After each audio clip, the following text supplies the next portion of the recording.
butt in there right now! Thy Unveiling.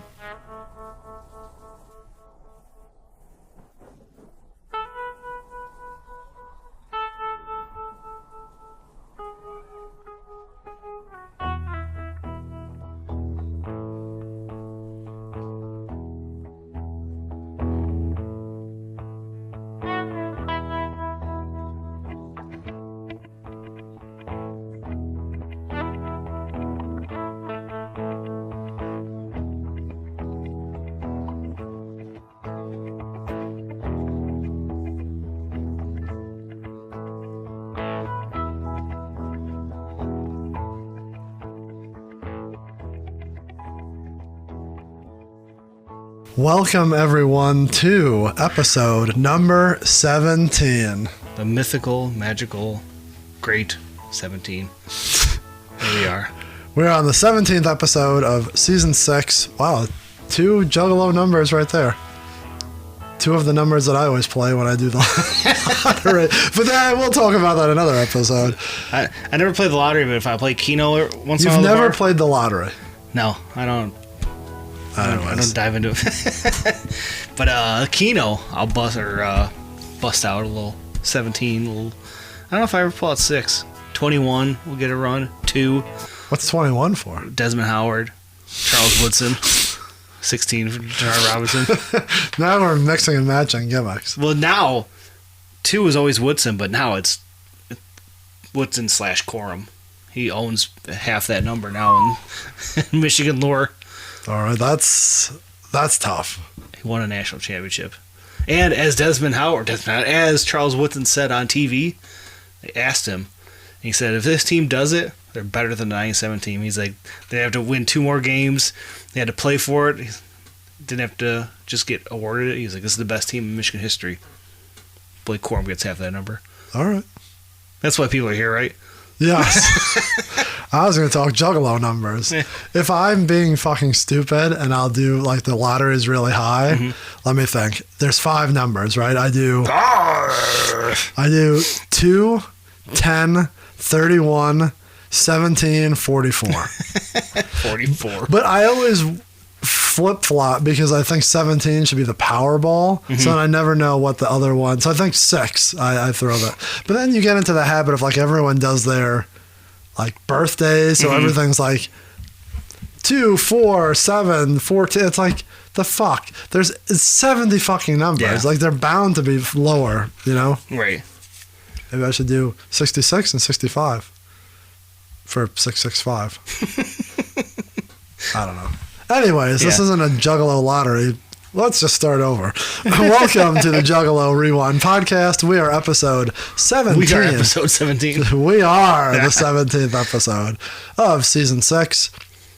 We are your favorite Juggalo podcast, as you can tell, or just podcast in general, because we're barely Juggalo. That's true. We started off on Michigan football before we even got into talking about the lottery. Jacob would be listening to us talking about sports betting. Degenerates Anonymous. We are here. We talk about Juggalo albums. We deep dive them 1 track at a time. We don't have time for your 1 album a week. No. 1 album every other week. Your Zool month. Your trips to the gathering. We don't have time for that shit. What we have time for is 1 track every week. Every week. Without fail. Without fail. Or when we do fail, it's okay. Yeah, well, was there any fails this season?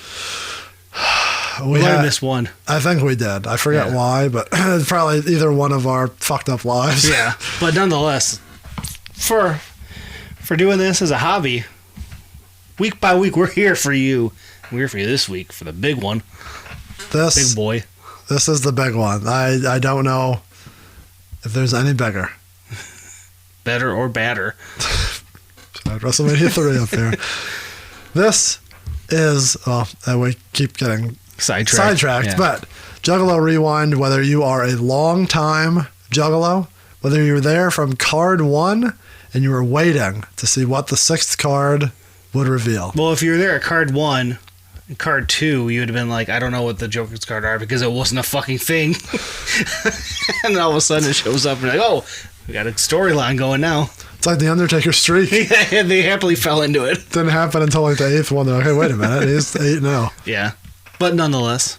So you could have been there from day one. Maybe you're in the second deck right now and you're like, there's a first deck? It's true. Could be. You didn't even realize how big the unveiling was. Or maybe you're not a juggalo at all. You're just learning about this, or you could give two shits. Maybe you're a very nice girlfriend or spouse who is trying to ingrain yourself into your partner's love of whatever they listen to. We're apologizing for ruining that relationship right now. Because now you're going to jump on fully into the Juggalo boat. I was going and you're going to leave them behind. You're like, you're not down enough for me. My assumption was they're going to go, whoa, this guy's fucked up. This gal's fucked up. I'm out of here. I would agree. Whatever the case. Whatever it is, though. We are here for you. We're here to entertain.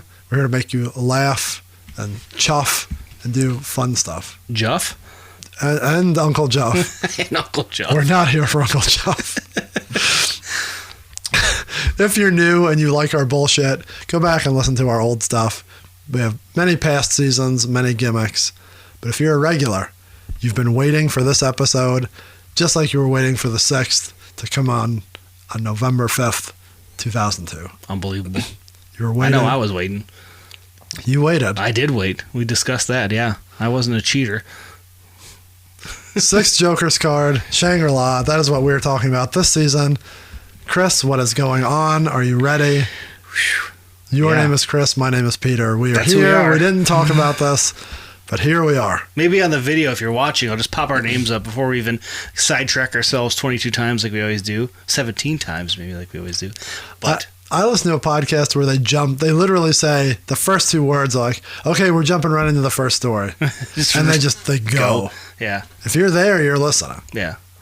We're more ingrained like a old sports talk radio. You know, you got our little bits that we get sidetracked with. And if you're here a long time, you know what Shangri-La is all about. If you're watching along. Oh, look at that back. Look at that. That's Shangri-La.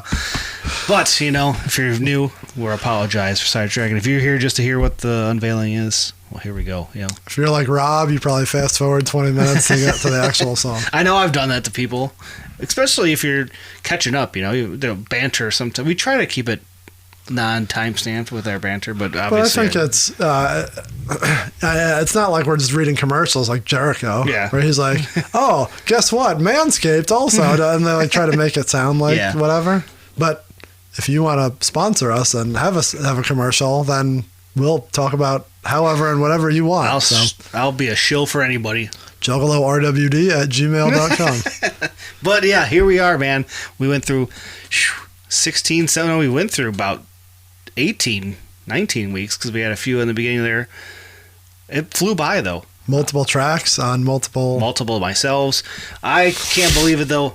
I feel like it was only yesterday we did our parody of this very track to unveil season 6. So if you are unfamiliar, go back at the beginning of the season. There's a preview episode.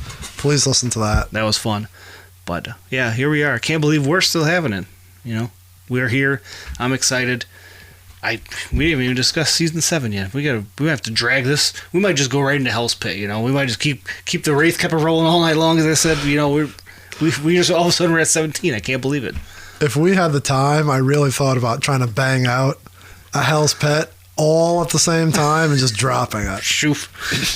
Maybe we already did. Maybe that's a spoiler alert. Maybe that's what we bleeped out last week. Yeah. Did you bleep that out last week? I'm still editing in that one. Okay, just making sure. Yeah, season 7. We can't even talk about that. We, much like every season, we have 17 ideas for wrapping up this season, but we'll see. Yeah, we'll see. If anything hits, you'll be the first to know. That's right. And how will you know? We'll tell you at the end of the show. That's right. When you fast forward. It's when Christmas hits the 2 times button and we sound like chipmunks. Until I told her I put her gimmick at the end and then she listens. Yeah. Because she's such a fucking mark for herself. There's a few times if people do fast forward, Remember, it was a few episodes. They'll look at the time. I did the one when I was doing the notes for the video, and I was like, "Holy shit, there's a lot of time left." And it was us giving the plugs, and all of a sudden there was something we totally forgot about and had to return to. So we've done that a couple times. Yeah. We've been good about that in the past, but the past couple weeks we've stuff we've missed pops up. Yeah, but that's not gonna happen here because we are here. We're prepared. We've waited our whole lives for this. I know I did back when I became a little wee lad juggalo back in 5th grade, stealing my buddy's brother's cassette tapes and dubbing them. This all led to this. I'm trying to think. I'm trying to do some quick math. From the beginning of my life, from my birth to the time this song came out, I think is the exact same time as from then to now.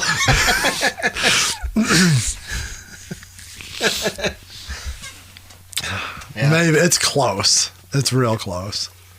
But regardless, it just makes me an old ass man. That's like the math of in my entire life. On Halloween, I've been at ICP more than I haven't been. That's fucked up.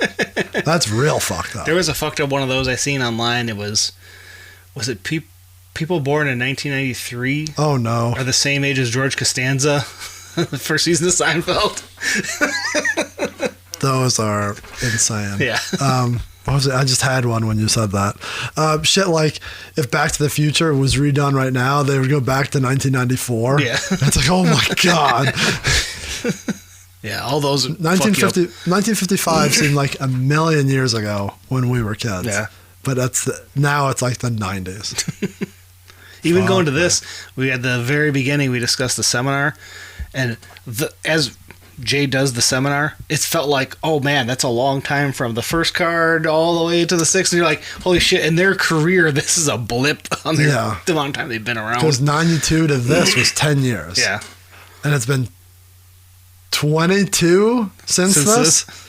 It's taken 22 years, and they still haven't fucking finished the second deck. And they got a third one they got to finish, and they only have 2 years to do it. That's what so he's got to open his orangutan sanctuary.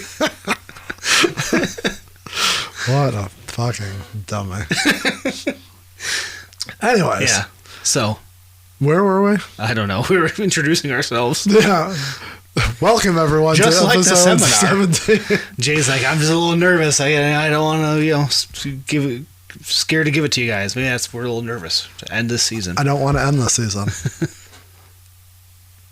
I was trying to think of the end of Bizarre. I don't want the season to end.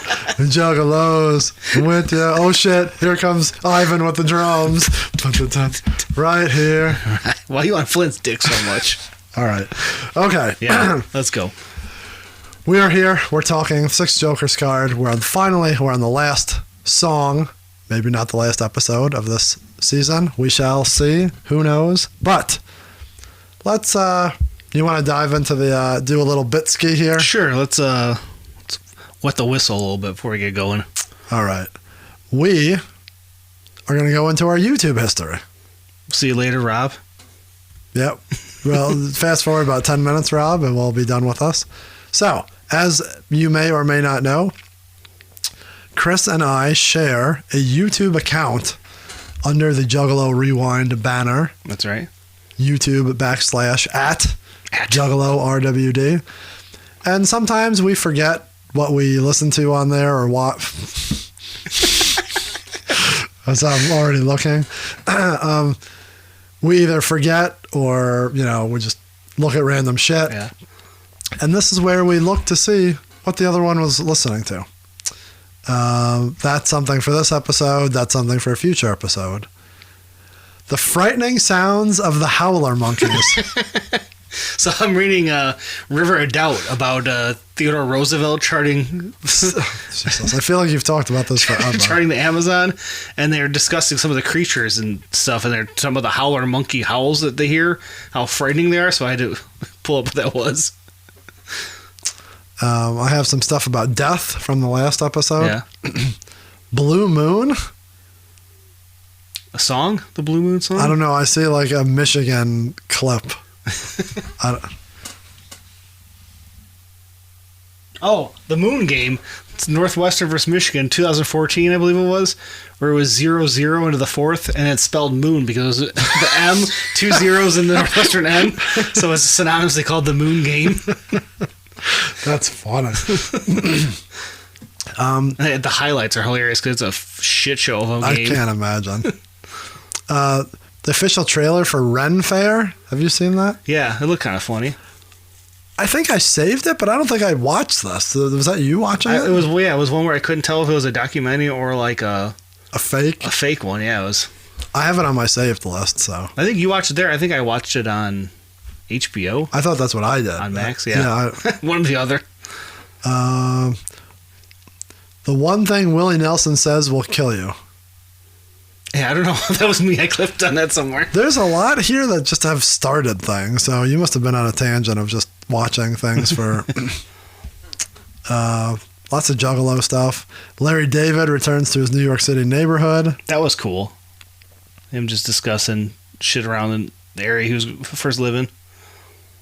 Venom trailer. Alien trailer. Alien trailer was awesome. Lots of trailers that I'm skipping over because I don't know what they are. I don't remember watching the... What's that one? Oh, that's the final in the series. It was X, Pearl, and now Maxine is the final movie in a horror trilogy. I didn't want to. I thought maybe that was something you didn't want put out there. That's why something I was enjoying for something else. That's why I gave it to you. It is set. The first one was a porn set, so yeah. New Advil targeted relief, topical pain reliever. Is that you or me? I don't know. It's only 16 seconds, so it may must have been like some accidentally ad showed up. Some Sopranos, West Texas Rednecks. Oh yeah. Lots of Sopranos. The theme from Escape from New York. Oh, for I think you pulled that, didn't you? Did you notice that I put that in the background? I was talking. Doo-doo-doo-doo. It popped to me, so I don't know. Yeah, that made me laugh. Scorsese, the Italian American. Great documentary. Have you ever watched that? No, but I think I have it saved somewhere. Yeah. So, let's see. How to change view in Minecraft to third person or first person. Oh yeah, I haven't got a new Minecraft game, and I had no idea how to. He was like walking backwards and couldn't figure it out. So old man me had to figure that out. 97 Michigan versus Baylor. Yeah, that's me rewatching. What are you watching? Thing. I'm watching the entire 97 season front to back. Another commercial for Dell Technologies. Like there's something we're watching must have commercials that pop up as videos. Uncle Cracker's new video. I haven't listened to the song yet. Bad. It's funny. 2024 Roof Bowl World Championships. Boy Kelly said that. So that's where they throw the ball on the roof and catch it. I couldn't figure it out. You had to hit you had to hit just the peak and have it bounce back to you. I think is what it was. It was a weird ruling of how they had to throw it. It was great. But, Vinnie Mac. Shout out to Vinnie Mac. Looking slim and trim nowadays. Who killed Vincent Chin? I don't know what that is. You watched an hour 23 of a PBS documentary. Who killed Vincent Chin? I don't remember this. All right. Well, lots of Crossing the Bridge, Fago, college football, Beverly Hills Cop, Beetlejuice trailer. You went on a Von Erich's fucking... Yeah, after watching the movie. On pizza commercials. Oh, yeah. I didn't want to watch matches. Stuff that I pulled. The fucking ice cream from Devil's Rejects. Yeah. Wendy's and their cold drinks. I'm a sucker for the training videos on there from like the 80s and 90s. All those poppy big. Here's one that we didn't talk about, but I'll say it here. I don't care. I was talking to a young single female. Oh, yeah? And like you do now in this day and age, you don't know about this old man.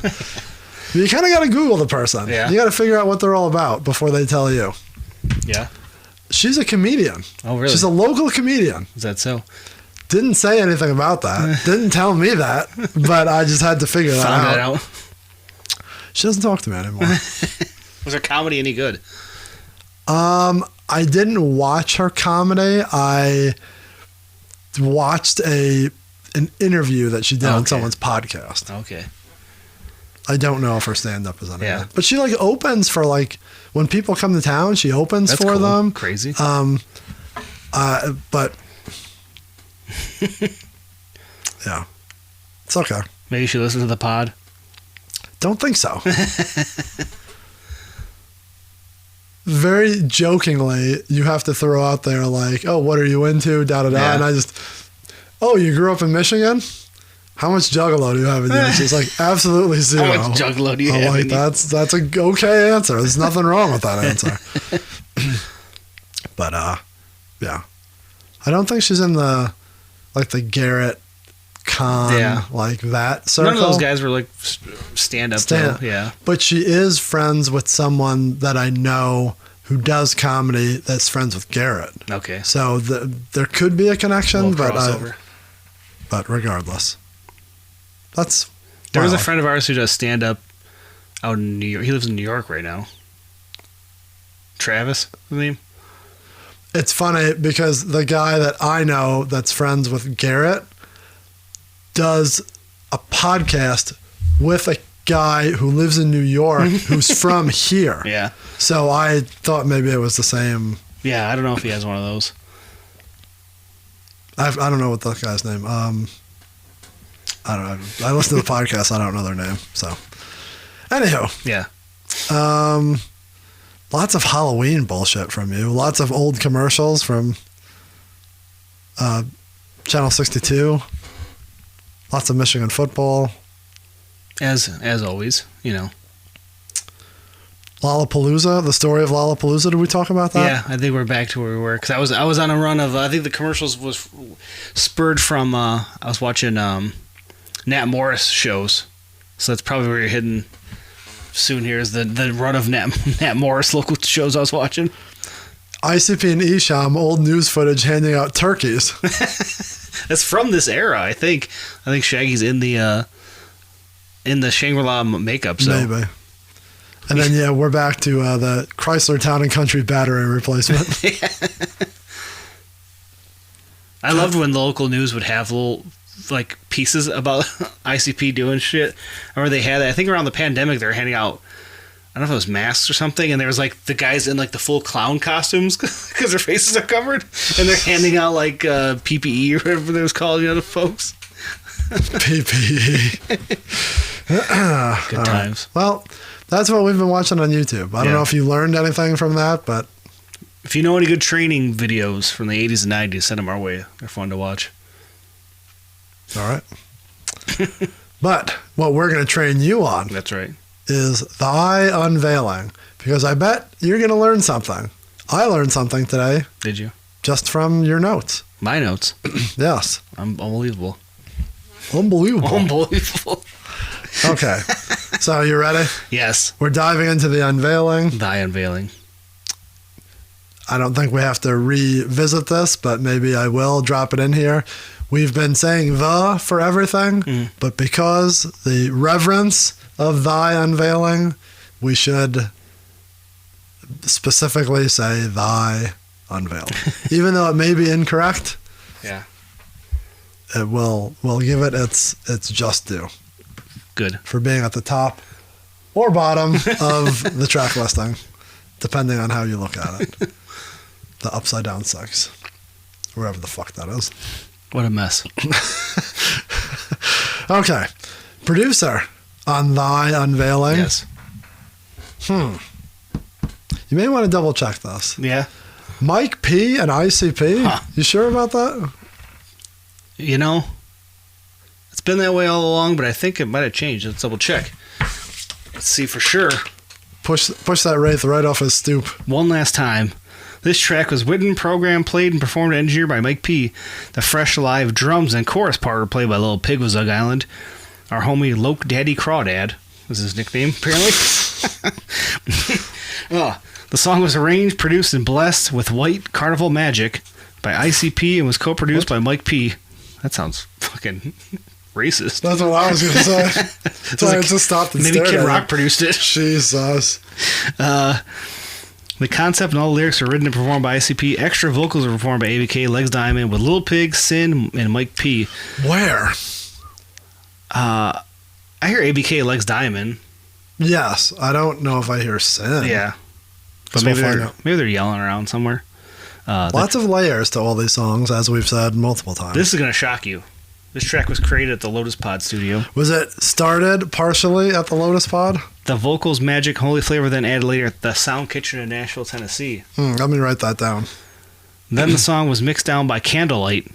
There's a question we got to ask. By Absolute and Pure Dope perfectly by Mike P. and co-mixed by Violent J and Shaggy 2 up at the Sound Kitchen in Nashville. So I have a question. Yeah. I'm sorry. It was the vocals were finished in Nashville and then it was also mixed in Nashville? Yeah, so this is a track that started, as they all did, at the Lotus Pod, but instead of going to Nashville, instead of going to Dallas or Vegas, a couple of songs over there, this one was done when they were mastering it, mixing it. Sorry, they were mixing it before they went to the mastering. No other track, to my knowledge, fully done at the Sound Kitchen. I think Crossing the Bridge was finished, maybe, or one of the ones a few back was finished at Sound Kitchen, a little extra stuff. But this was fully done. So this is the final track they made because they're recording the vocals because that's what the Dark Carnival dropped. Was that a show on HBO back in the day? Yes, it was real bad. So yeah, they saved this for the last all the way to the very end there. Mixed down under Candlelight too. When they go to the Sound Kitchen, yeah, do they rent out the studio and work by themselves, or are they like House of Crazies or White Boy Rick or any of those dickheads going to the disc and having someone else who knows what they're doing do the work for them? I don't think so. I was saying Mike P is that guy in I'm this not scenario. suggesting that Mike P doesn't know what he's doing. No, I know, but like to go to a big studio that has like fucking Reba McEntire and the fucking Black Keys and like all that shit. They don't have in-house. Maybe they have 18 different studios, right? And some of them have in-house producers that help you. Yeah. Do they just have it's like an Airbnb where it's just like wide open, like here's all the machines. It's $200 an hour. You get to do whatever you want. Is that the case? They don't have a person? I think you could hire someone, but I don't think it's necessary. You don't have to have like a Sound Kitchen guy there with you. I think it's interesting how I don't know why I've never asked that before. Yeah.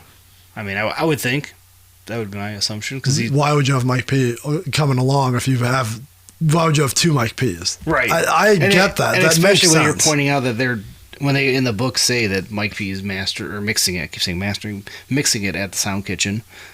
I just picture someone standing there like... There could be some other... I mean, the fucking... It's all movies and bullshit, but like Sopranos, when Christopher has the band in there that sucks, or like even... the NWA movie or the Biggie movie where you just see like people behind the soundboards that aren't.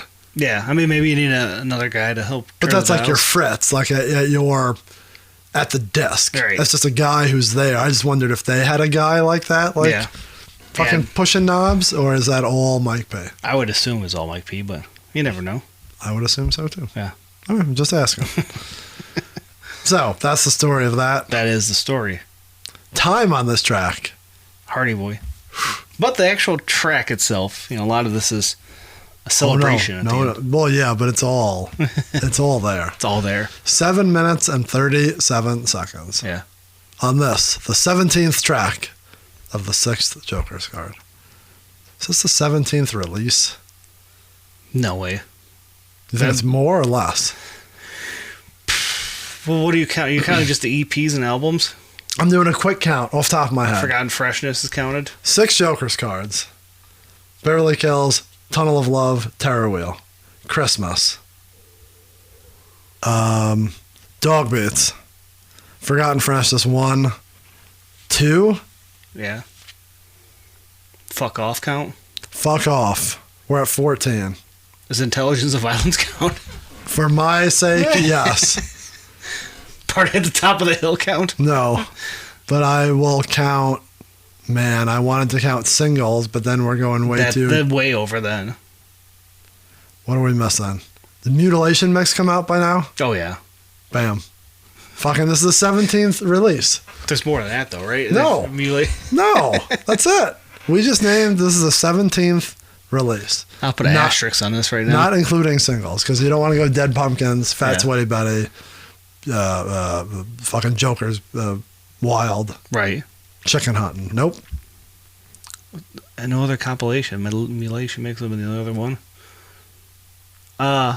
Nope. No. There's none. This is the 17th release. That's fucking Karma. Juggalo Karma. Dark Carnival Magic. Dark Carnival Magic. sick shit.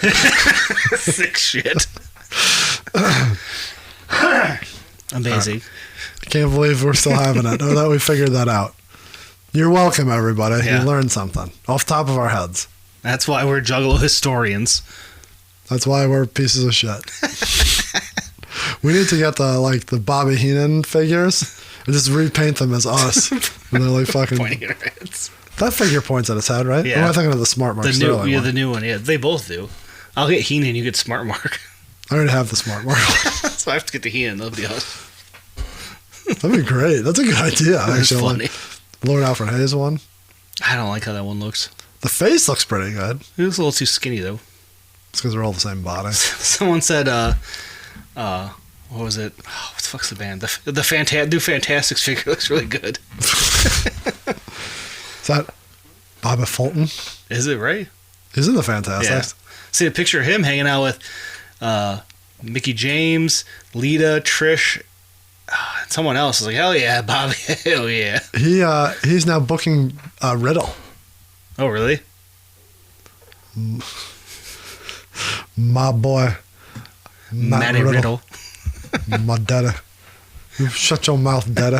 Every time he pops up on Facebook, I want a screen capture to send to you too. I never see it. He pops up all the time on my feed. For what? And the Rewind, they follow Big Time Collectibles. I don't see him at And his all. son's always sitting there with his laptop pulling up shit and selling it. Like I've our boy. Never ever seen it. Oh, now I'll screen capture and send it to Yeah, you. send me the links. He's selling like, not kissed balls, but just autographed flats. I'll sell you my kissed balls. Okay, now. Okay, so I'm lost. I'm Yeah. thinking about kissing balls. We are at the Unveiling. Unveiling. Do you want to talk about what you found? Oh, yeah. So, I wouldn't say it's a sample. I would say they recreated the guitar riff. Sample would insinuate that they took a piece of it. Well, I would say they did a little more because I think Mike P's just playing the guitar on this. It's not they're just playing Prince's guitar here. You don't think that's Mike P replaying it? I don't. Yes, it probably is. I bet Mike P listened to it and recreated it for his own. I'll put them side by side. I feel like it's a little different. No, I'm agreeing. No. I think he did. I thought you were being an asshole to me. No, because that's. So yes, I think that is what happened. Anyways, Violent J probably brought this to him because he's a big Prince mark. Or maybe Rudy did. It's Rudy's guy, more so. Anyways, Prince's The Cross song. Same guitar riff. Comes in. Yeah, so I did not know that until digging around. But clearly that's what it is, yeah. It's there. It sounds familiar that I've heard that before, but I never would have pulled that. Yeah. It's one of those things maybe I heard 20 years ago and never picked Yeah, up on. God, who knows back then. So, thank you, Prince. I'm not a Prince fan at all. Sorry, like him. sorry, Kevin. Sorry, everyone who thinks he's a genius. I don't need to hear Raspberry Beret one more time in my life. Well, yeah, obviously there's that in 99, a little bit annoying. Purple Rain. Purple Rain's still fire. Fucker shreds though. Did you ever see that? No. It's like one of the Hall of Fame induction ceremonies for. It's for George Harrison. I think it's George Harrison's induction. Oh no. And and it's a bunch of guys out there, and Prince starts playing, and everyone around is just like, holy shit, he's in another dimension. It's going nuts. That'll sell you on him. Michael Imperioli said the Prince is an asshole. I can see that. Yeah, obviously. Look at him. He said he big timed him. Oh, for sure. Fucking, he has his own estate and stuff. He's a lunatic. Rest in peace. Rest Speaking ill of the dead. I'm just saying. Oh, obviously, he's a. Could you have picked a squeakier chair? I'm trying to sit still. I can't. It's in honor of Mike P. Of the squeaky chair. His was so damn squeaky. His dog started barking. I gotta go. Got chocolate all over me. Go back and watch that Mike P interview from. That was great. Dark was Lotus that season? on the? Did we air that part? Yeah, Talking about the chocolate. I think so. Yeah. So funny. You can see him eating it because we have video of that one. That's good. So. Yeah. Yes, this was inspired by Prince's The Cross. Not thy cross, the cross. You never know. So, I mean, you should know if you're listening to this, but maybe you don't. I'm sure we talked about it at the very beginning of the season. Yeah. But they led up to this album for 10 years. Give or take. Give or take. It was always about what's the sixth and how was it going to end? What was going to happen? Was ICP going to retire? Were they going to die? Were they going to fucking levitate like the Undertaker at Royal Rumble? Like, what were they going to do? And well, the when they had the countdown in the booklet, it said eventually, like the Undertaker streak, the booklet would have the little question marks, which is always cool when you get the new album and you see the question marks, like, oh, so excited, what's going to be the next one? Yeah. But it always would say, when all six have risen, the end of time will consume us all. So obviously everyone for years would have to insinuate and speculate what the hell that means. And now thy unveiling. Yeah. So unveiling what is behind the curtain, what is behind the robe. Just a guy in a fuck off t-shirt. Thank you. So now this is. I just want to set the stage for what people were waiting to hear. Like it's like you're binging a show and it's the last episode. Right. It's the last book of Harry Potter or Twilight or whatever. Like it's coming. You're anticipating it. Mm-hmm.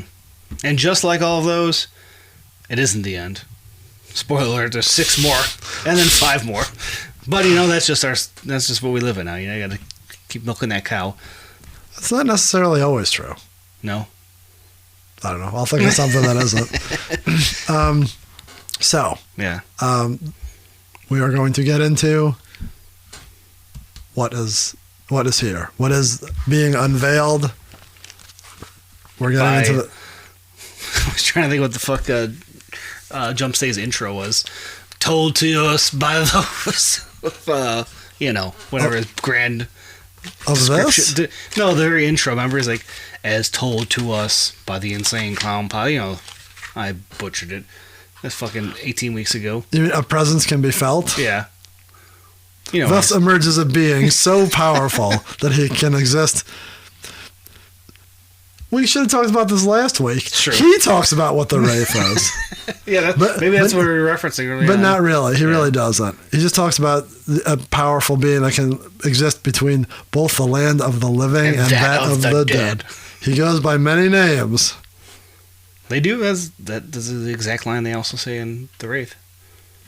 No, actually, no. They say he remained nameless. Yes. They say the exact opposite. Jump Study also says, here's the story of the path to Shangri-La. It's not the path. It is, because it's the Wraith exhibit, so he's exhibiting you how... Your chair is irritating the fuck out of me. I switched it out, and I thought I got the one that wasn't. Just stop moving, and you'll be fine. Okay. Yes. So, nice, quiet intro. Mm-hmm. Just leads slowly in. The members of the Insane Clown Posse, Shaggy, Too Dope, and Violent J, alternate reading the names of the Joker cards. Yeah. Pure goosebumps. First time hearing this in the headphones, laying there. Oh, yeah. Without looking, what are the 6 Joker cards? Carnival of Carnage. Here's a question. Yeah. Could Danielle list all 6? Oh, no. How many could she name? 1, 2. Really? I don't know. I don't think she has any connection to the names at all. She's still awake. Definitely not. Damn it. She's like works super early tomorrow. Sorry that we're bothering her. She does not know we're down here. What? Okay. Yes, so they read off the 6 Joker cards. Yeah. Carnival and Carnage. Very ominous, very slow. Yeah, voices are like almost a whisper. Ringmaster, Riddlebox. Everything is the. Yeah. Interesting. The Great Malenko. The Amazing. Chuckle Brothers. And the Wraith. There's a big gong right there, like the boom. Oh, each one there is. Yeah, but the Wraith one is a big one. Each one has a little doom, doom. So the first 5 cards have a little dong, Yeah. and the Wraith has a big big dong. old boy under that fucking. Jeez, why'd you reach underneath the table like that? Fucking got a hog on that boy. That's why he's got a robe. Yeah, he gets a big dong at the end of his. Come on now. Yeah. Why do you have to do that? soil the good name of the Wraith. Yeah. Why do you have to be so vulgar? I said that to someone recently. Why do you have to be so vulgar? Looks like we're all out of time, brother. I thought you were just going to read it as feel like we did the first one. It's hard not to. Everybody's out of time. Is Jim Harbaugh the 6th? That's a different episode. So yeah, Jay and Shaggy going back and forth with, we have to tell them. Yeah. Like, so they've known this, theoretically, for all these years. In the lore, in the kayfabe world of the Dark Carnival, they have known what is coming, and they are now here in front of you to tell you, time is up. No more secrets. All secrets will now be told. No more hidden messages. This is getting the build up. The music's kind of like kicking up here as they're doing this, so you're getting the excitement, the little roar behind. I'd be curious to look at the line of the music and see just how slowly it goes up. So that's good. Very musical. Very, very perfect. Very evil. Everything be right out here. No need for the reverse talking. Yeah. You like the reverse talking. I do. I mean, I guess it had its place, you know. It was there leading up. Echo Side had a little bit. Lotus had a lot, you know, all subliminally to get you to this point. There yet.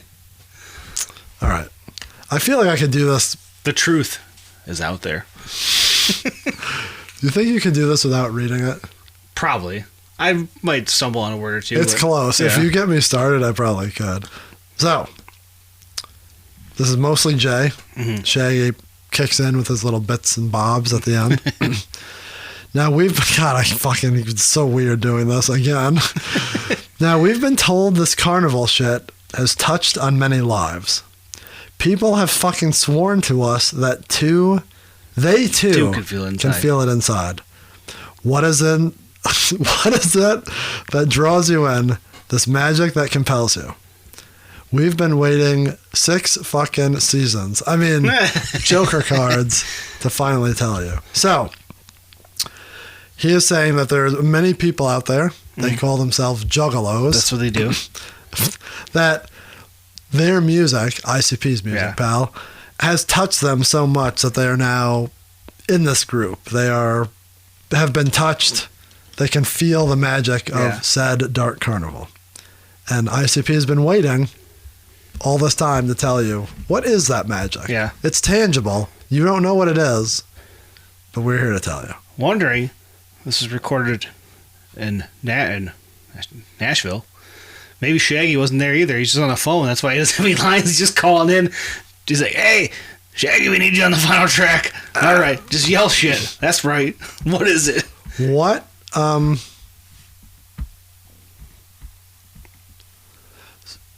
Wow. So last week, it was recorded at the Lotus Pod, but finished in Dallas. Mm. All the Dallas ones are Shaggy's fully there singing. But when it's not, he doesn't. But this one, he doesn't have lines. He just has like those... Just the little background yells. Right? He doesn't have any real lines? No, I don't believe so. No, the intro he does. He has the... Those aren't real ones. Those are just his ringmaster. But yeah, I mean, it sounded like he was in the studio where the background shit, he could have called in. He could not have been there. I could have done it at the Lotus Pod. He does he does 1, 3, and 5, right? Yeah. Jay does the big reveal. Yes, he does save that for himself. I was thinking he does the triple threat.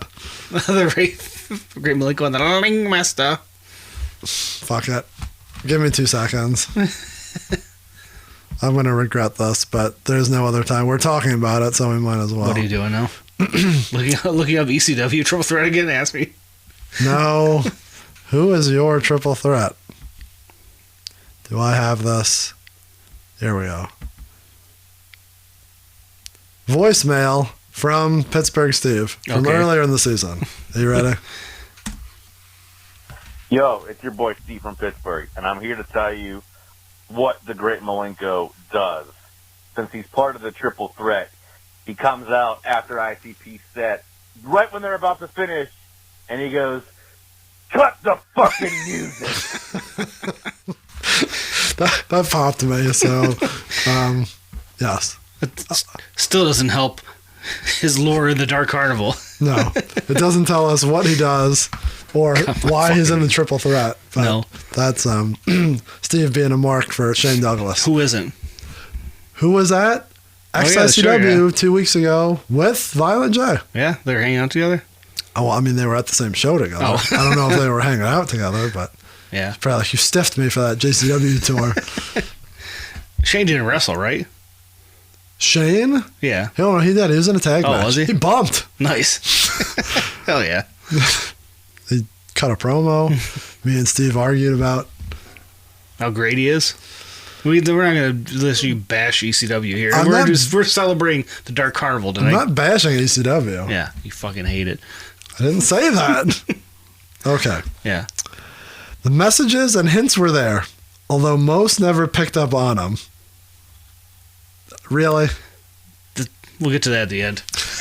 We snuck him in subliminally with that wicked shit around him.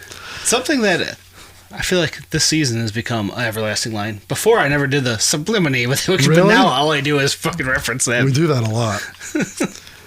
We mention more and more of this on every Joker's card. Bottom line, always the same. You ain't have to look hard. And his lead up, so this next line, he spits his fast rap, but he's slowly, Jay's little delivery is getting more and more. He's like a preacher man. He's like fucking Brother Love in the tent. He's ramping up the crowd as he's building this up here. And the beat is getting slowly louder. Falling out of it. So yeah, again, those 4 lines basically saying, they've been saying the same stuff over and over. Mm-hmm. You just haven't picked up on it. If you haven't picked up on it, now we're going to tell you. I don't want to disparage anyone that we know or that likes us or whatever. Mm. Maybe we'll save that for the end. Never mind. But he's saying that if you were paying attention, you've heard what he's about to say. I can see an argument for not knowing the final reveal. And it goes back to, we'll get to it at the end of the way he described it. We wickedly kick it, inflict it, get with it, and dig. We don't preach it flat out, because some ninjas don't want to get with you. They're quick to forget you without the hatchet and get out. Yeah. So he's basically very quickly saying, what is he saying? What their reveal is going to be is that they don't. They're not full preachers. They're not trying to push whatever this is on you, but they're don't want to scare anyone away. And I think the horror lore over top of it. Yes, he's saying if they were just to say that without the hatchet, reverentially capitalized here, that people wouldn't want to have anything to do with that. Like people are so wrapped up in the lore that that's why they're with them. So we rose the hatchet, capitalized. Isn't there a big not a dong, but there's a doom, like when he said he rose the hatchet, isn't there a big drum beat or something when he says that there? Yes, and we'll go back. How do I want to say this? Much like last week, either the beat here was made after the lyrics, or Jay very smartly and almost perfectly put those words when that sound hits. Because you're right, I think it was just added. You had the basic beat, and then Jay raps over it, and then I think. But it's perfect. Yeah, like I think Mike P comes back through and adds in a little splash. But I could be wrong, but I think they are rhythmic. So we'll say like every it's the same one that I don't think he just throws it in randomly because some of them are a little off. Let's get through the next couple and then we'll go back and I'll do that. So he rose the hatchet, do or die. Now Juggalo standing tall. After all, it's weird how he says it. After all, 6 have risen. The way he says it, it's almost like, after all. After all. That's not. After all 6 have risen, the end of time will consume us all. I love that he plugs that in there, though. I mentioned that it was always the tagline on the countdown. It ain't got nothing to do with us. Got Psychopathic Records. He almost sounds like he says your favorite, Psychopathic Records. Don't get me started on that. All we're doing is pointing shit out to you. We're in this together. I get Vintage Shaggy soon. I'm saying. Vintage Shaggy on the next one, too. Who's behind the Dark Carnival, the gatherings, and the hatchet? The hatchet. Reverentially capitalized. Who's behind Dark Lotus, the circus, and everybody at it? And we're talking about, like, again, who is behind all? He's literally saying who's behind it. Who created? Who is the creator? The creator of all of this. Is he calling himself? Could be. I mean, he does in the song in the Forgotten Freshness 4. Who's behind Dark Lotus, the circus, and everybody at it? It's funny that it throws Dark Lotus in there like it's its own. I mean, Dark Lotus, for whatever reason, has, at least at that time, had like this lore of like it's this, like something bigger than everyone else, you know? Who invented juggalos and juggalettes and fucking Faygo showers? I love his delivery of that. Juggalos and juggalettes and fucking Faygo showers. Like his head's going back and forth, spitting it out. What about that feeling you get when bumping our shit? Who's behind the juggalo power? That part got me. First go around, I was like, goosebumps. Oh yeah, what are we going to here? This is fucking sweet. This ain't no fucking fan club. It ain't about making a buck. And now... First deck, maybe. Second deck. Don't buy... This line is funny how he delivers it. Yeah. Don't buy our fucking action figures, bitch. I don't give a fuck. That is funny. And I'm going to do the next two and then stop and go backwards. Yeah. It ain't about Violent J or Shaggy, the Butterfly or 17. When we speak of Shangri-La, what you think we mean? Okay, so there's 2 more lines, but we're going to stop. If you go back... Like you said, I wish I really meant to note that, but I didn't. The beat hits on certain words. Yeah. And again, I know I'm repeating ourselves, but is that Jay hitting that? Okay, every 8th beat, I have to have a word that hits, or is that Mike P going back and putting it a louder sound every 8 beats? Because we just read this like it's a poem, but if I read it like it hits, like not like he's singing it, but like we said last week and weeks before, the mix of the lyrics and the music. So we're saying everything combined. If we read it like that, you're right. So we rose the hatchet, do or die, like the boom, it hits on the rose. It ain't got nothing to do with us. It ain't he does say Psychopathic Records, I think. All we're doing is pointing this shit out to you. We're in this together. Who's behind the Dark Carnival, the gatherings, and the hatchet? Who's behind Dark Lotus, the circus, and everybody at it? Who's invented juggalos and juggalettes? Like the hits. Almost, when I listened to it and thought about this, I wanted to highlight the words where it hit. Some of them are a little off, but a lot of them are, a large majority of them are perfect with a word in the sentence that needs to have that going with it. So again, it ain't about violent J or Shay. Like, boom. It's very, very well done. Mm-hmm. And I implore you, if you're listening to it again, pay attention to the beat and the words for an all-encompassing. That's what we keep trying to like. I try to get back to, but we don't do a good job of it, to be totally honest.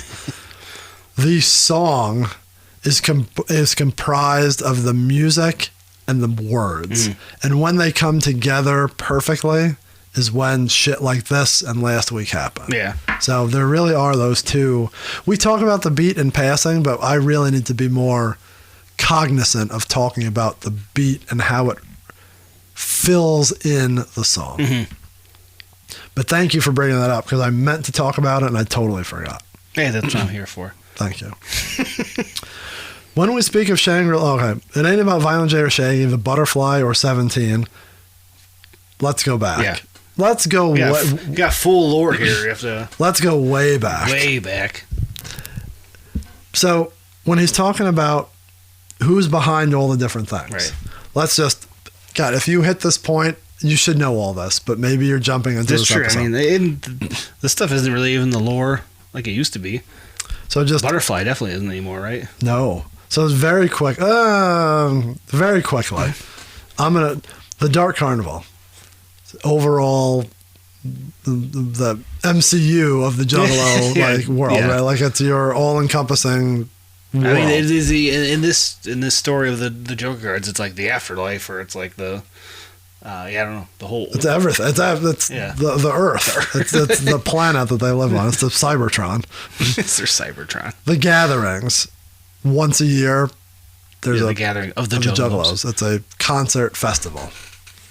And the hatchet. We've talked about that in the past, referencing the Hatchet Man, who is the symbol of everything Psychopathic Records. Who's behind Dark Lotus? Dark Lotus is their super group. That's the supernatural. Season 2, if you haven't listened to it yet. Yes. The circus and everybody at it is a stretch. The circus getting capitalized is funny because it's like, is there any official circus in the... God, did we talk about that last season? Wouldn't it be the carnival more so than the circus itself? Yeah. I feel like they mentioned something. We did something recently where they said the circus, and we're like, that's strange. Like, why would you say that? I would say the circus, the Dark Carnival, Carnival Cards are all the exact same thing. I agree. I understand. Who invented Juggalos and Juggalettes? Names of their fans.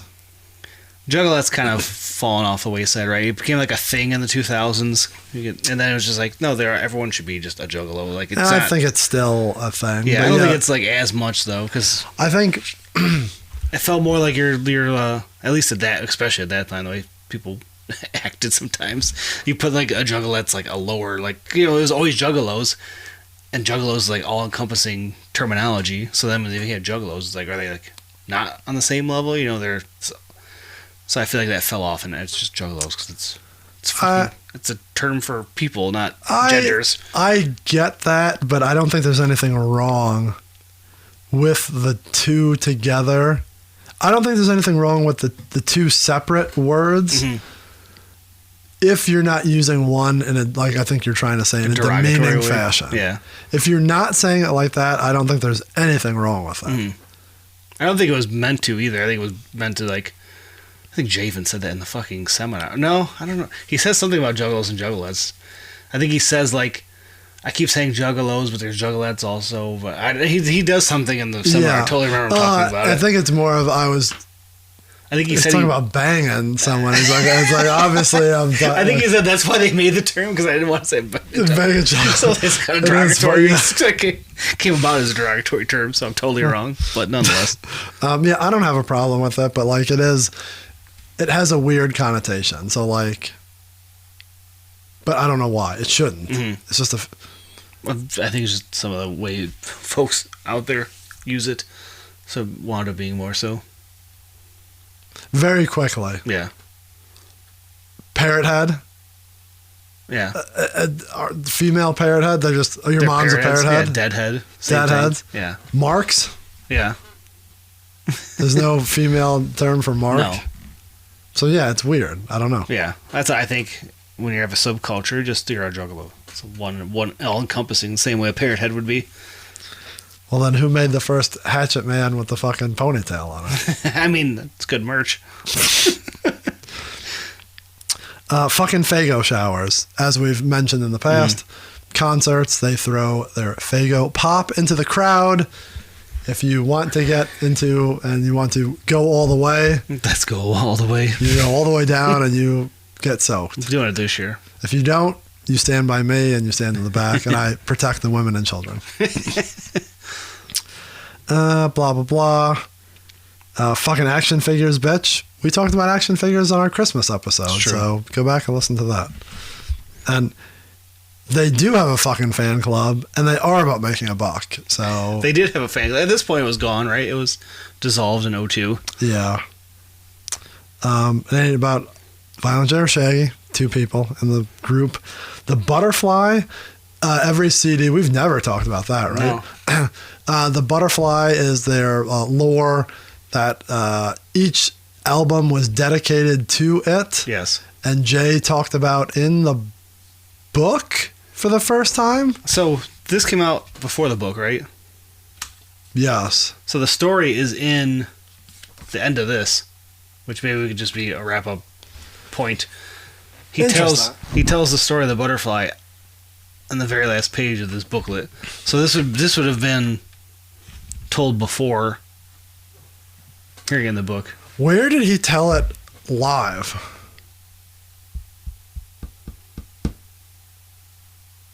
A seminar, but it wouldn't have been the You know, yeah. Was it in was it on the like a hotline? I think you're right, because I think we talked about that. But it was right around the same time too. I think That was during the pendulum season. I think it was one of the notes we had, like on what was going on. Because I definitely pulled it and listened to it. Yeah, so he told the story there.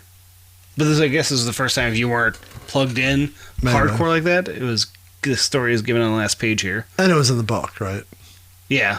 So, very long story short, I'm totally gonna fucking butcher it. When Jay was a kid, he like captured bugs, and they captured a butterfly, and it was in a jar, and it died. Yeah, and they felt bad about it. They kept it in a jar, and it looked awesome. They said overnight, him and Jumpsteady had as kids in the jar, and they woke up all excited to see it. It was dead because obviously no oxygen in the thing, and he said he was like devastated till his day. It like haunted him, so he dedicated his whole career to the butterfly. And then they're like kind of describes like looking at life as a precious thing or something, you know. But like, whatever. Oh Jesus! Like, who cares? As you you went say. into this weird like how precious it was. Then you just went, like you're Olivia Soprano. He's like, you know. But like the lore. When you were listening, like when you were seeing the booklet, like back in the day, and you're online, early days of the internet, trying to like message board deciphering, and people were like, "Oh, was that a sister he like lost a kid, or like was it someone special, or what does it mean?" Like everyone had their theories, Yeah. and it was just funny to hear that it actually was a real butterfly. Like if that was though when he describes it, I think it's I'm not going to try to read this fucking hard to read thing right now, but I just keep looking at the picture of Alex on the other side. should have done that photo. The way he describes how thick the fur was and the colors and all that, I think it might have been the Discord people discussed it, and then Steve-O from the pod, you know, the music, he found a giant colorful moth at the factory, and I'm like, that's exactly the way Violent J describes it. It was this big moth. So he actually found a moth, I think, not a butterfly. Ooh. Yeah, because the way he describes it, the fur and the colors and the way it looks, I'm like, that looks exactly like what Steve just found. Anyways. All right. Is that going to be the new flavor of next month's whiskey? Moth flavored? It'd be a cool backdrop on the back of the bottle. Now we're talking to, we're getting a ICP version. I've told him they need to move on. Try to hook him up with Twisted instead. Yeah, I mean, whatever. We have so many stories at once. Anyways, yeah, on to 17 now. So it ain't about Violent J or Shaggy, the Butterfly, or 17. Again, something that they've had lore about forever. Mm-hmm. Have they ever really said? I thought he did in the seminar. Did they? So mentioned that it was sold. They sold 17 copies of Carnival of Carnage on the first day. First day, yeah. That's insane that they actually did that. They actually sold that many. I mean, they had big names on the album at the time. Kid Rock, locally at least. Kid Rock was national. He had Grit Sandwiches was on a MCA or whatever, RCA. He's on tour with fucking Too Short. Ice Cube. Ice Cube, yeah. So if they flyered enough and they told people about it, yeah, maybe. It's just, that's kind of an insane number. Like, that's, for a group that's never put anything out. Yeah. In one store. Is that all it was at first? It had to be just hot hits. Yeah. Where else would it be? Nonetheless, cool looking cover. I could see grabbing off the shelf maybe.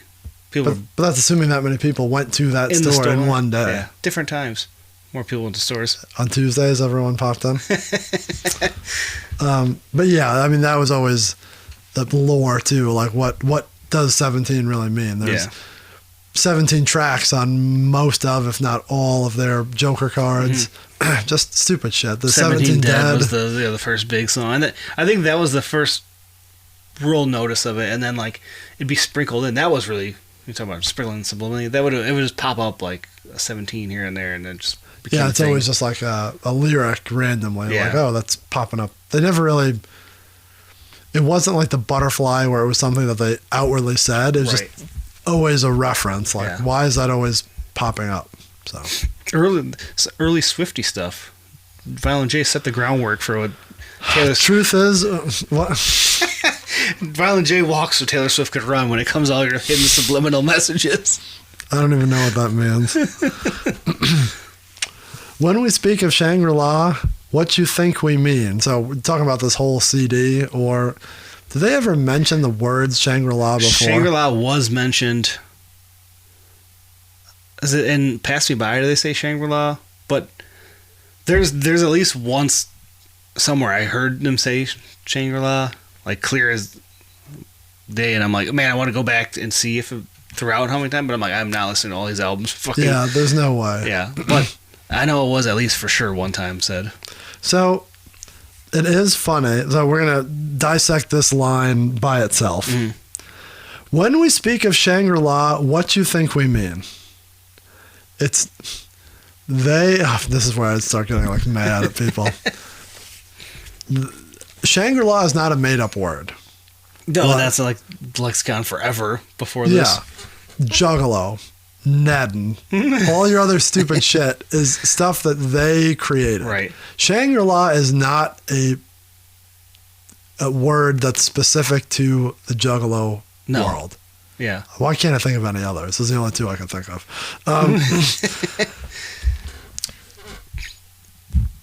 When we speak of Shangri-La, what you think we mean? The CD cover is fucking blue. There's clouds. Yeah. They talk about the second one is Hell's Pit. There's up and down. Mm. They constantly talk about the Jekyll brothers. You know, you're doing too much of this, you're going to heaven. Too much of this, you're going to hell. Fucking Riddlebox. Pops up good, pops up bad. If you don't know that Shangri-La is heaven, I don't know what the fuck you're thinking, but like, what you're listening to. Shangri-La was even forever. It's been described as heaven. It's always been terminology for it. I don't think that's like the big giveaway. The next line's the one where people were. I don't think anyone didn't think it was Shangri-La was heaven. I think that was always given. Okay, but he says his line, yeah. What you think we mean, and it's followed by the truth is we follow God. We've always been behind him. The carnival is God, and may all juggalos find him. So maybe we should repeat that. Truth is we follow God. We've always been behind him. Yeah. The carnival is God. May all juggalos find him. Yeah. I know of one specific person. I don't know if they listen, but someone who knows them listens. Yeah.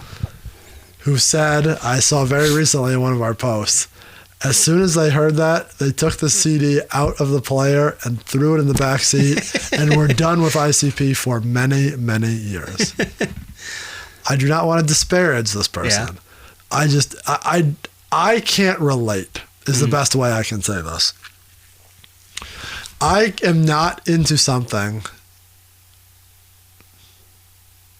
so much that something like that would turn me off to it, short of Kid Rock. That's one part of it, yeah. Or like getting like a cancelable offense of like a sexual deviancy or whatever. You know what I mean? I'm terrible because I could disassociate myself from that. Like I could still listen to We Invented the Remix and Bad Boy for Life and fucking No Way Out and just be like, hey, he's a horrible piece of shit, but this music's still, and Michael Jackson's still getting bumped by him. I understand. Yeah. I'm not disagreeing with being able to separate art from the artist. But being so like tied up to it that your heart's like broken by like, because you are not fans of Diddy or Michael Jackson or they don't have, I guess Jackson had a fucking, he was monstrous and had people like that, but like it's not this lore built around these two guys that you've dedicated so much to. Your life is so ingrained, and they took such a 180. But again, I would argue, what did you think Pass Me By was about? Yeah. Or like, I think it's not what it's about. I know what you were saying, and I would like you to continue with that, but I'm still having trouble with this. Yeah, I think it's just the way these two lines come across. It's very like, you first hear it and like, well, are they like going to be Christian singers now? Like it just the way it's said, like, we follow God. We're behind him. Like, may all you find him. Like, it's just the way it's delivered is, I think that's the bigger, like, whoa, what the hell is this? Like, even though they just said like the carnival is God and you're decided in heaven and hell here. Like, I don't know, it's just the way those two lines come across. I think that's what really like threw people for a loop at that moment, because it just comes across as like a preacher man line. Those two lines. You're picturing the Carnival of Carnage's hat comes off and the Jesus hair comes down. He just morphs into Jesus. I think it's people more thinking like they become like a Christian rock band, like because the way that those two lines are delivered, than like what the story is untold. I don't know. I get it. I just didn't feel that way. Yeah. I don't think I thought anything. I'm just like, oh. Yeah. Okay. I think it was like wild to hear them just say, truth is we follow God. Like, I thought that obviously sounded, but then like after the initial shock of like hearing it, I'm like, yeah, obviously it's the end. It's the end. This is it. This is your end. And they have the God at the end. Yeah. It's hard. Within that second of hearing it, do you really think in your head, you're saying that after 20 years of retrospect thinking. In the second of hearing, truth is we follow God, we've always been behind him. In that split second, you're thinking, are they a Christian rock band? I'm not listening to them anymore. Like, before they even say the next line, like, is your brain really that far, that fast? I don't know. I just think that's what made people skittish about it. Okay. If that's you, then so be it. That's just, I don't think I felt that way. Yeah. Well, you also have to look back. Young kids so ingrained into this and like the horror and the scary and fucking. I don't know. I mean, maybe some people like thought, yeah, fuck, don't worship music. I don't know. I never came across any like vibe like that at all through any of it. I was just like, oh, it's spooky rap music. It's fun. Yeah. I never got like, oh, we're dark and brooding. We can't, like, I never had any of that. So. I always thought, we may have talked about this very, very early on, but maybe not because we never talked about ICP until this season. I always thought their shit was funny. Yeah. Oh, 100%. That's the best stuff they do is the funny shit. When I worked in Sabaros, a guy that I worked with was not your typical Juggalo. He was a rap fan, but like he knew about them, and we would laugh about the skits. Yeah, like he loved the skits. Oh yeah, but that shit was funny too. I never took it seriously. No, but maybe if you hit a certain age, just like anything, sports, religion, whatever, like if something hits you and it's so ingrained in you and you just hit the right time, the right whatever, it guides you differently. Mm-hmm. But yeah, it never was like my end all be all. Right. Which is funny to say because people accuse us of it being too much of our lives. Well, here we are spending hours on end dissecting it, but but yeah, I don't know. It's there is 2 annotations here that are good references on this line of Jay discussing it in recent years, So in a 2017 interview with Billboard, he says 17. The year of 17. Remember that good ass show we went to at the? Oh yeah, they were gonna have 17 shows within the year, and they had one. We got to go to that one that was like 5 songs long. But that was a good time. At the, what do you call it? Token. But anyways, this interview says, that's when we said the Dark Carnival's God and all that. I sort of wish we would have referenced that differently. A lot of people, God means Christian or Catholic, and neither Shaggy R or specific religion. I was going to say that like, God isn't necessarily one religion. You could be Buddha, you could be whatever. We follow a higher being of good versus bad. And that's why I was like getting the Christian rock vibe, because like, and especially because it says him. I don't know how, like, I mean, I guess a lot of them are like a male figure, but like, yeah, in the Quran or in the whatever, like, do they reference their beings as him, he? Yeah, I think a lot of them are, but I think a lot of people, the demographic that's listening to ICP, I understand that. A lot of them like just know, especially at this point, like in early 2000s, people just know God, him, yeah, Christianity. You're Catholic or nothing. Yeah, especially like who's grown up listening to ICP, okay, Midwestern folks. I didn't mean to interrupt. No, but it's good discussion. I think that's what we're kind of dissecting. I meant to talk about that, but you're right. He says, I just meant the creator. We believe in a higher power, having faith, the power of positive thinking and things like that. DDP. It's my higher power. And then in 01 on the Patreon live stream, which I... In 01? Oh, 2021. Which I don't believe this is from the jam exam. Like I said, all he was talking about was banging chicks. He said it wasn't even supposed to be God. It's supposed to be the creator. Every religion, you know what I'm saying? A higher power is what we're saying. We're not saying Christian. We're not saying any specific religion. We're saying belief, faith. I might say I wish we didn't say God because I didn't want people to think it's just Christianity. But in reality, that's just the charm of it. It's the ignorance. Like, we don't know what the fuck we're talking about. We're just like, that's what we know it is, God. People on our outside might think we're talking Christianity, but Juggalos know we're not. We're talking about any kind of faith. We've mentioned that back when we were discussing never eat meat on Tuesday, and I'm like, you're like, the ignorance of it is kind of what makes that line. So it's a joke of it. Funny, he kind of makes that reference there too.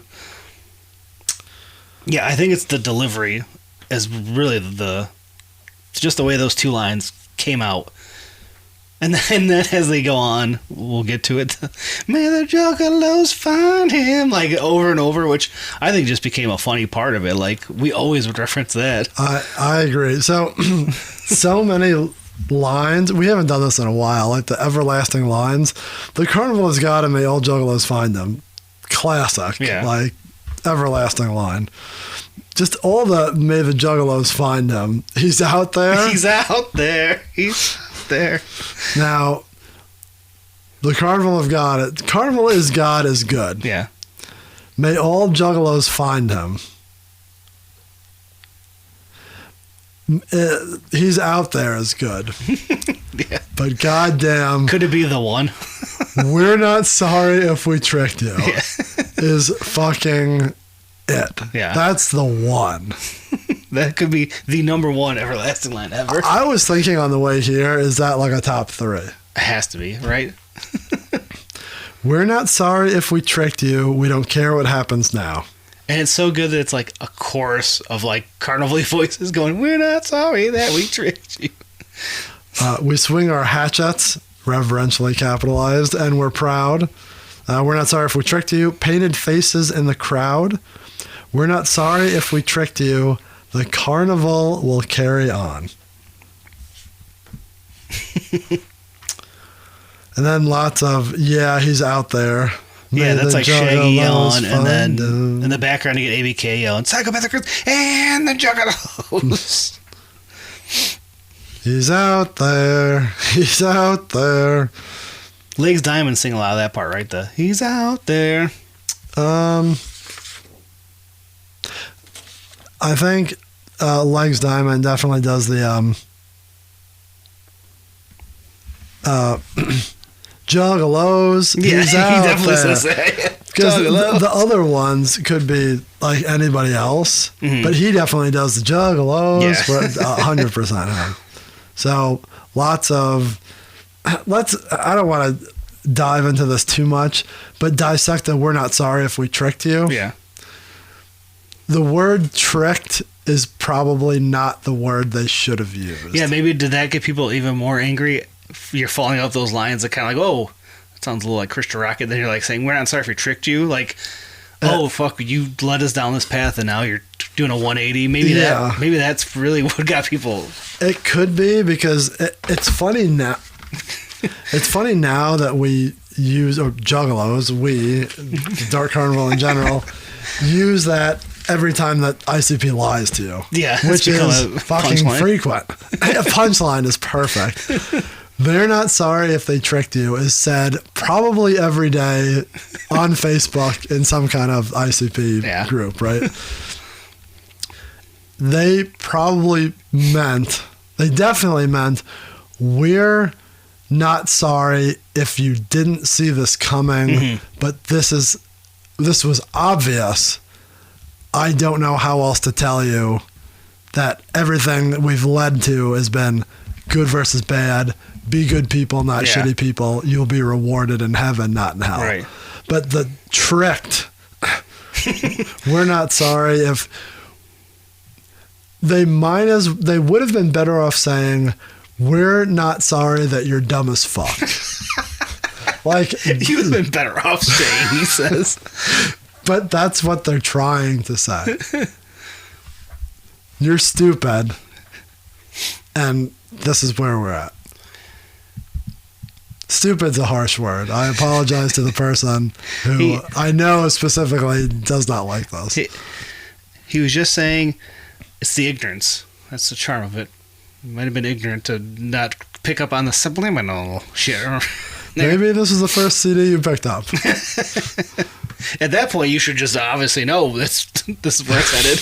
I mean... Yeah, it's fucking right there. They literally opened the pearly gates on the beginning of the CD. So yeah, lots of celebration here. It is. I like how you said that. Like, it is a big celebration. All the voices popping in and out, all the fucking cadences, and then the songs start kicking in, which was super cool, I thought. It was like a celebration to close out the... Before we get to that, he's everywhere, he's anywhere, he's out there. God is out there. The carnival's out there. It is. May all juggalos find him. So, now they do a medley of all old songs. You tell me, they do originals, right? They don't like I think they're all redone. Because they're all done like... I feel like they're all done as like the group. Like... No. Yeah, they sound... Do you have that in the list of questions? I need to add that, I guess. 100%, because I would assume that these are... You think it's just they took those parts of the songs? Yes, and they speed them up, slow them down, make it to match the beat. I don't know. There's one question I have that throws that off, but we'll get to it. So we're gonna read. Well, you are probably cheating. I'm scrolling through them now because I'm trying to like in my head, like listen along at how it went. I'm really bad at this. Yeah. I don't know what songs these are off the top of my head. Really?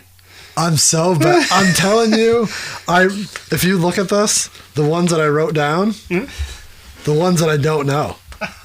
I know I could sing the song, but it would take me the entire time to get the.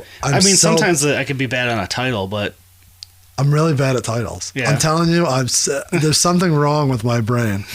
Come see the show, Big Top Show, walk hand in hand with the Dead Carnival. I don't know what song that is. That was my number one Number one on the whiteboard during the draft that I got my very last pick. That's Show Must Go On. Really? Yeah. Come see the show, Big Top Show. Walk in a hand. Yeah, it's in my head, but I couldn't I'd have to sing the whole fucking thing to get to there. it. Yeah. Juggalo, obviously. I got that. And then, so they do little quick versions of both of those. Then they go back into the hook of the "May all juggalos find him. He's out there. He's out there. We're all gonna die, but I'm not gonna fry." That's Pass Me By. Yeah.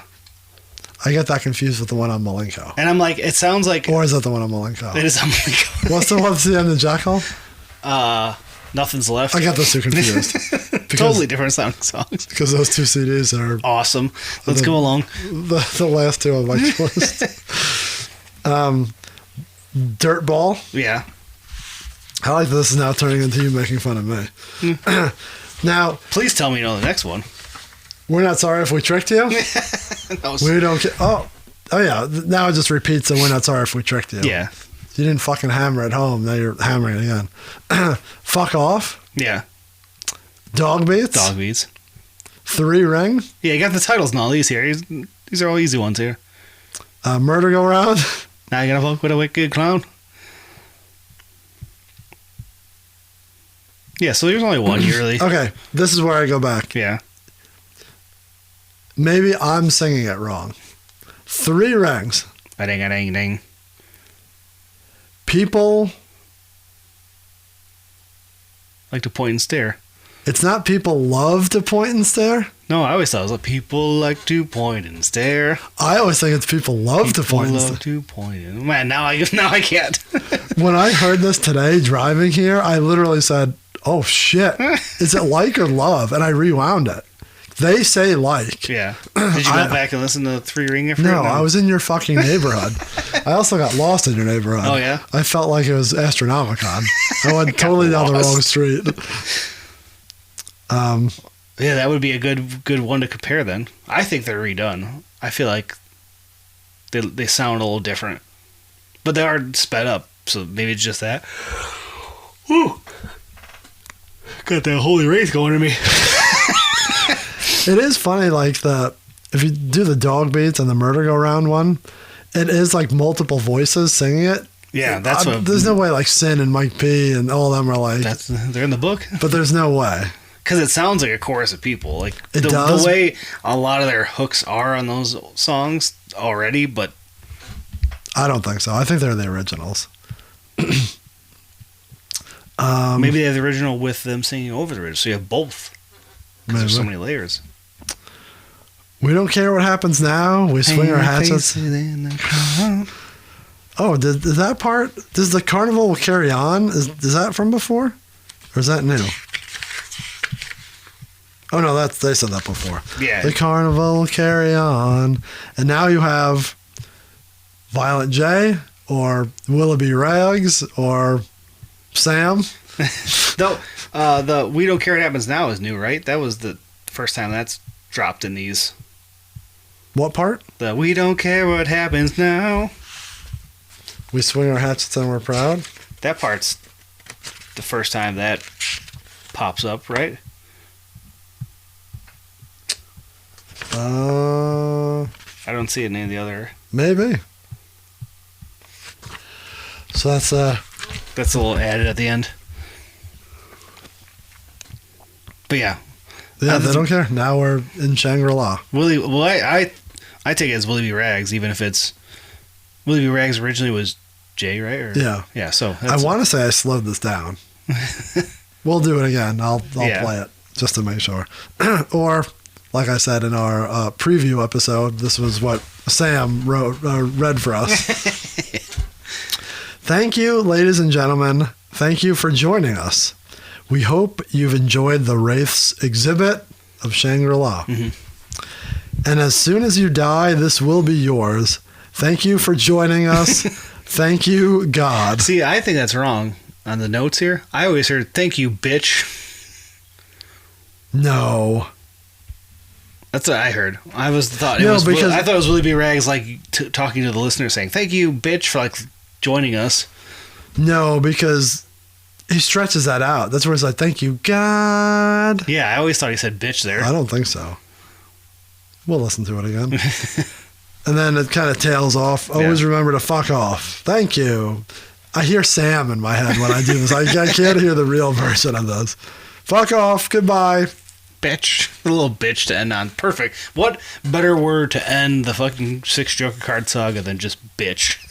It's perfect way to... Disrespectful. It's a great stamp on the end of the story. So. Yeah. The Unveiling. Dun, dun, dun, dun, dun, dun, dun. And so ends the Wraiths exhibit. So, I have a little reconnaissance here. That's a big word. I thought, we were discussing how the Juggalo world in disarray. Some people loved it, some people liked it. So I went back in the old time machine, and I decided to stop at a few of the big Juggalo websites to see what they had to say about it. So we'll stop off first here. My ass hurts. We're at Fagel Lovers. Old Scotty D. See what he had to say. Scotty D. Yes, Scotty D. So I'm not going to read the whole thing because it's a long... Haven't heard from you since I helped you at Astronomicon. What's going on, Scotty? He has a long diatribe. I'm not going to read the whole thing, but just a little bits and points. He's like, if any Juggalo out there has been so naive to think the ISP had anything to do with devils and demons and what the fuck ever, then that's just ignorant. Just blah, blah, blah. Just like, he's talking about what's, if you have listened to lyrics. Let's take Echoside, for example. Were you the only Juggalo or Juggalette did not hear the hidden message that said, fuck the devil, fuck that shit at the end? If we dig in what we say, we'll throw your soul away. And he's like, what about call upon your gods? And then he says, take the intros of Bizarre Bizarre. It's a pretty big fucking hint if you ask me. And the most obvious factor in every single album cover is lighter notes, where they say, first and foremost, thank God, which is funny too. Like, that is always in liner notes. But that is what every artist, and true. That's kind of cliche at this point. Yeah, just going back to the people getting up. So then I scrolled on over to Real Juggalos, and Mr. Maniac Killer had a post on there describing it. What's his real name? No fucking idea. How does he spell it? Does he have any weird capitalizations? It's an I-A-K at the end. Maniac. That's not your real name.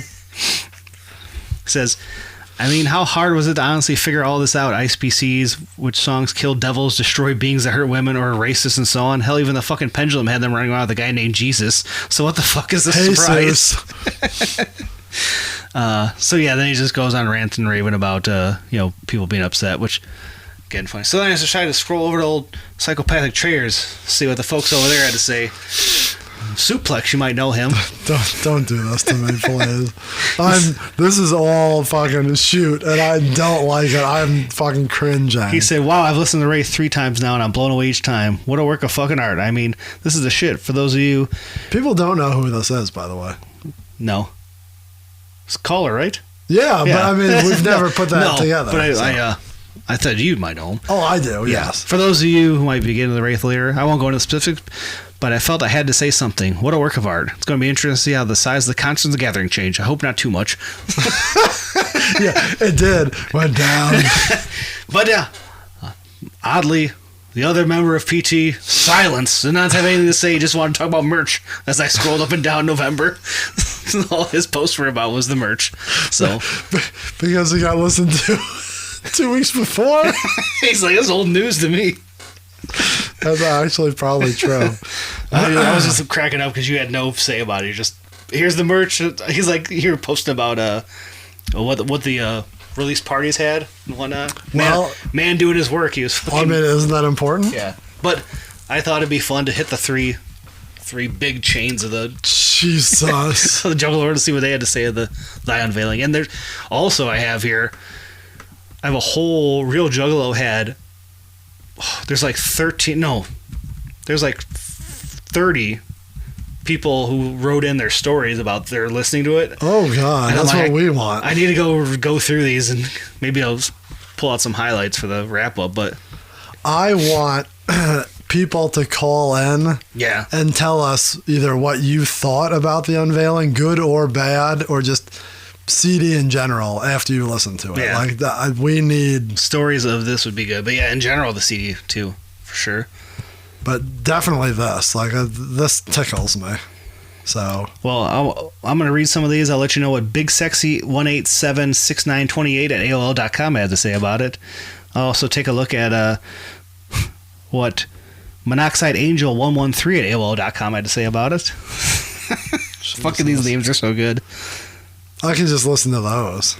Stranglemania at hotmail.com. That's Aaron. Prince of Vagabonds at hotmail.com. Yeah, this is going to be fun. I'm going to read these throughout the week. Oh, I thought you were going to read them now. No, because they're full, like, straight up stories they tell of their listening session. Well, no one wants to hear that.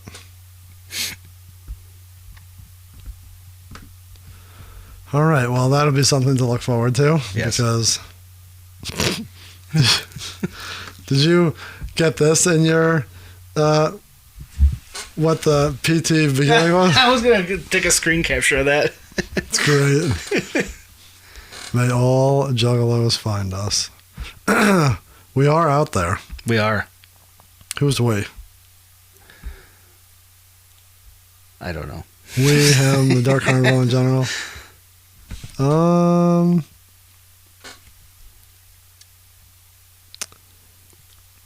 Yeah, I don't know. I was trying to look for something. It's not really working, so I don't have the time or energy for that. But as we were talking about what are we talking about? The Unveiling. Unveiling. I show it as being played 5 times. So it was played at Red Rocks in 2003 on the Wicked Wonka tour. Does that mean it was probably played that entire tour then? You would think so, but it's just weird that they only had. Maybe it's because was that on a DVD? Yeah. So maybe that's why it's on the. I feel like I remember hearing this at like the Hollow Wicked for Really? Wicked Wonka, like whatever the closing track that year this came out. Gathering 16, Gathering 17. It says here the first live performance is 2003. I love these. Who puts these on here? So, Gathering 2016. People put little notes on here like blam. Blam! First live performance since 06. Murder Rap. First live performance since 13. Super Balls. On record. First live performance ever. That's not right. I don't know. Are they just basing that on what's on here? Yeah, I don't know. The Unveiling. First live performance since 03. This was because I feel like I remember them singing the "We're Not Sorry If We Tricked You." You know, they eventually like disappear off the stage when the fucking Sea of Humanity came up.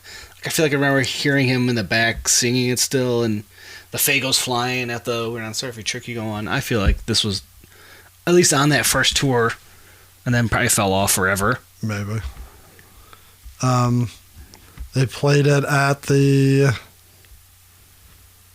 Was this Juggalo Day this year, 24? There's one in Texas, right? Yeah. They also played it at the Carnival of Carnage show.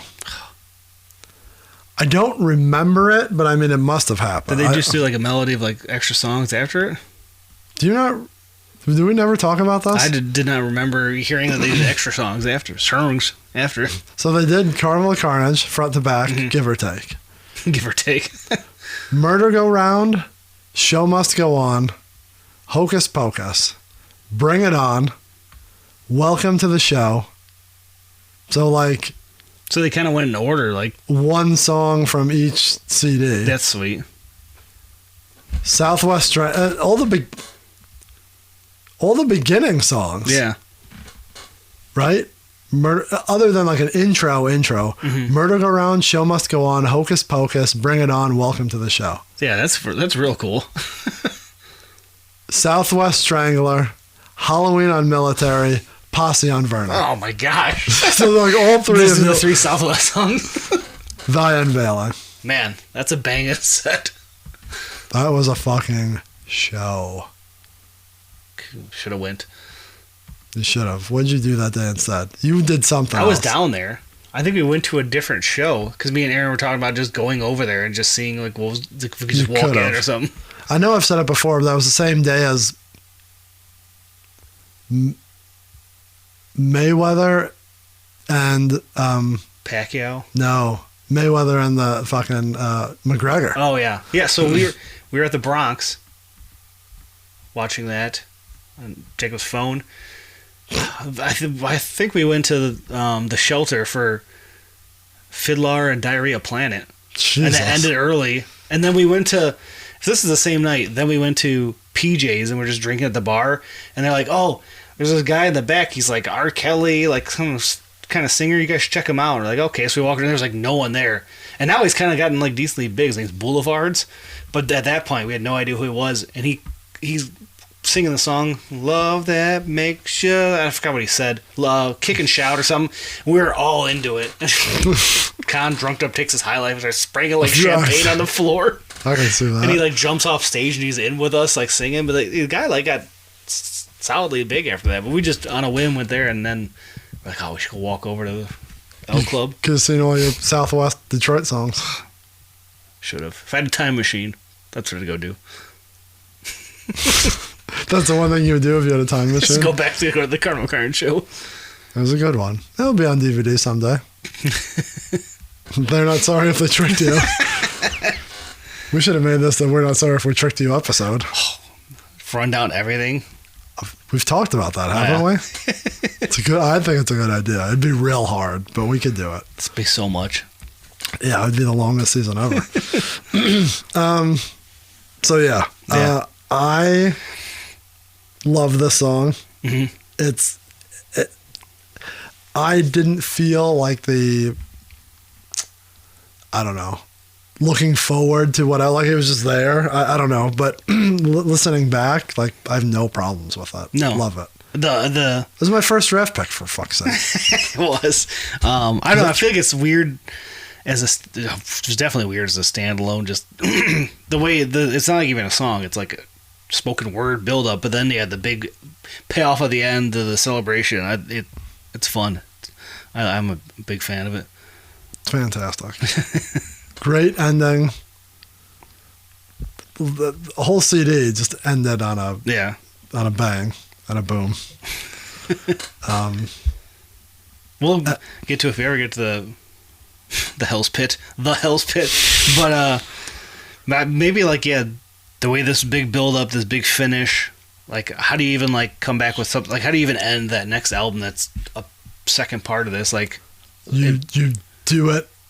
You try to mirror it, and you do a horrible job at it. I was fine with the little melody outro on it, but the song made no fucking sense whatsoever. Because you know who produced that one. Anyways, let's move along. We're not talking about Hell's Pit. Ever? I don't know. We'll see. We'll see. So yeah, we didn't note it before, but this is not found on anything else. It's true, yeah. It did not get remixed. No. Could you imagine? So bizarre. No, we're talking about the rave. Yeah, it'd be too hard. Yeah. I wonder do they find a reverence in this song, or do they just think it's another song? Like, do you think they specifically thought, no, we don't want anyone touching it because it's too... I could see Jay doing that. Yeah. I have a funny story that I need to tell you. I'll try to remember. Or did they just know that, like, it's impossible? Like, the beginning is too soft. There's no real beat to it. Yeah. We already stole the beat. What are you going to do? Like, put fucking Purple Rain to the back of it? Like... Yeah, it'd have to be really minimal for a lot of it, the way he's leading up to it, yeah. But, yeah, one or the other, or both. It's good. It's smart that they didn't. Yeah. So, that's it. That's it. Hope you liked it. Great song, and I think we will... to me, it's a great song. It didn't turn me off. I think it only opened the possibilities for more ICP goodness. I remember showing this to Garrett. I'm like, hey, you gotta hear that big reveal, and he's like, oh, because obviously he had no frame of reference, so he had no subliminals to follow along, so he was like, oh, that's wild. Gone on with this day. Yeah. Actually, I remember him listening to it, hearing him say thinking he heard him say, "Go buy our fucking extra." He goes, "Oh, of course he's fucking selling his merch halfway through it." That's funny. That's funny that a 16-year-old Garrett thinks that. He would think the same thing today. Yeah. We want to save entire CD talk for wrap-ups. Overall right? thoughts for sure. Because I think this album for sure has a lot of built on an overall vibe. Okay. So we will end this episode here because the unveiling has been unveiled. That's right. And we are now in the home stretch, the literal home stretch. Now I gotta make a big ass fucking collage of merch. I don't want to even think about that. So, if you want to see that collage of merch, or if you want to tell us all about your stories about thy unveiling, what you thought about, what you think about it. Maybe you're a second deck kid and you're only listening to this for the first time right now. What do you think about the carnival being God? Let us know on Facebook, X, Instagram, TikTok, or Threads at Juggalo RWD. Use that Actually, hashtag. the video's dead, I think. Use that hashtag Wraith Rewind, and we will hurry up and you get us there. Let us know what you think. While you're online, don't forget to rate, review, and subscribe wherever you listen to these podcasts. Rating helps us get into other people's ears, and subscribing lets us get to your inbox every Thursday morning. Don't do the work. Let us do the work for you. And then however you found us, you want to spread the word. Jug it up. Jug it up. Share with a friend. Whether they're new, old, or former Juggalos, spread the word. Get people listening. Speaking of, we joke about it. I think he's on the podcast. You know the MC Lars podcast? Yeah. The Hatchet, whatever the fuck it's called? His partner, who was touring with, Christmas knows them. Talked to them about this. Oh, yeah? And the other guy said, oh, yeah, they're doing Shangri-La this season. So... Oh, hey, maybe he's a listener then. MC Snacks, I believe is his name. May you're good as snacky boy snacks. So, I like you. I like that snacks. Which I said, I hope they didn't hear the episodes where we're talking shit about them. It was all in fun. It is all in fun. I don't really know. I'm not good or bad. I never I know, listened to their shit. it was all interesting, Yeah. but I listened to this Alex one, which is short, so it's hard to even gauge anything on that. but that jogged my memory. That's funny. It's cool. So he knows. He knows. So is he sharing with a friend? Yeah, you bitch. Share with your buddy that you record with and leave a fucking review. Yeah. Asshole. Hey, you have people following you. Why don't you spread the word? Yeah, why don't you fucking share us, bitch? What's wrong with what? I know, I'm tired. I can tell that we're both tired. I did my count of how much merch I have from about 50 pieces of merch. Do you personally have 50 pieces of merch? No, that I have regarding the Wraith releases. Oh, got it. Do you need pictures of those, or you have them all? I don't know. It was a long time ago. All right.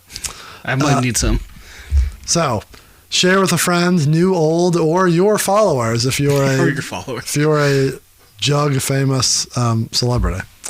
Or if you're Mr. Green. We haven't heard from Mr. Green in a while. That's true. We hear from him, but we haven't spoken. He always reacts to all of our stuff, which always makes me happy, but I haven't heard from him. Yeah. I like the videos. Where when he'd be in the car and be talking to us, and then only one of us would see it, and the other one wouldn't. And we're like, God damn it. Anyways, Apple, Spotify, Google, everywhere you can listen to these podcasts. It's out there. It's out there. It's also on YouTube. We need to make a little commercial. YouTube /@JuggaloRWD. Carnival, carry on. 2 ways you can contact us with your questions, comments, stories about the Wraith, or anything concerning anything psychopathic or Michigan football. Michigan football. It's right around the corner. 810-666-1570. Leave us a voicemail or a text, and we will get back to you, or we will play it on a future episode or the wrap-up show. If you're not so inclined and you don't have a phone, but you have a landline or a laptop or a Gmail or AOL account, or you're at the library, pop in there. It's free. Is it? Yeah, you don't have to rent it. JuggaloRWD@gmail.com is where you can hit us with an email. Website while you're online. JuggaloRewind.com. Go get your 20x20 merch while you're there. That'll be up soon enough. But right now it goes to our Wrestling Nonsense, which is the website, and 20x20 pod. Listen to us talk about wrestling for the past couple of years. Maybe we'll get back to that someday. Maybe. Thank you once again for this season, for Steve with his music beds, Christmas with their voiceover work, and clown instrumentals. Yeah, it's your last time you're getting a shout out. So thank you. Unless you pulled some instrumentals for next season. Maybe we should do a request. A request. I don't know if we could do next season's. Yeah, music. It'd be tough. I don't know. It's kind of muddy. You could probably hide some of it easily. There's a lot that needs to be hidden. And if you missed anything that we talked about here in the past 2 minutes and 30 seconds, go into the show notes or look in any of the bios, get the link tree, and you'll have links directly to all and any of what you're looking for. Guaranteed. Guaranteed. What's the era? 02? That's 04. Close enough. All right. Everything's been unveiled. We've gone super long for a second week in a row. Yeah. But that's okay. You love it. We love it. If any episodes went long, it was going to be the last couple weeks. I'm sure next week is going to be smooth sailing in and out. What are we doing next week? To wrap up. Fuck. All right. Well, I don't know when or how we're going to do that, but we will. So, like we do at the end of every season, we're done with said album, but we will have a wrap up. We may have bonus tie-ins. Follow the social media just in case we miss some weeks, as we get things together. But we're there. We're there. We're going to put a bow on this next week, and then from there, we'll see what happens. Yeah. So, hope you enjoyed our exhibit of Shangri-La. That's right. And we will see you shortly for the wrap-up. All music played in this episode and in this entire season is owned by the respective publishers and copyright holders and is reproduced for review purposes only under fair use. Every good idea we ever had, every really bomb-ass idea we had, we said, no, we'll save that for the 6th. UPC. This show is a member of the Underground Podcast community.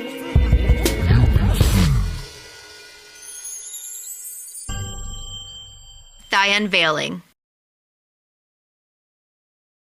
Cut the fucking music.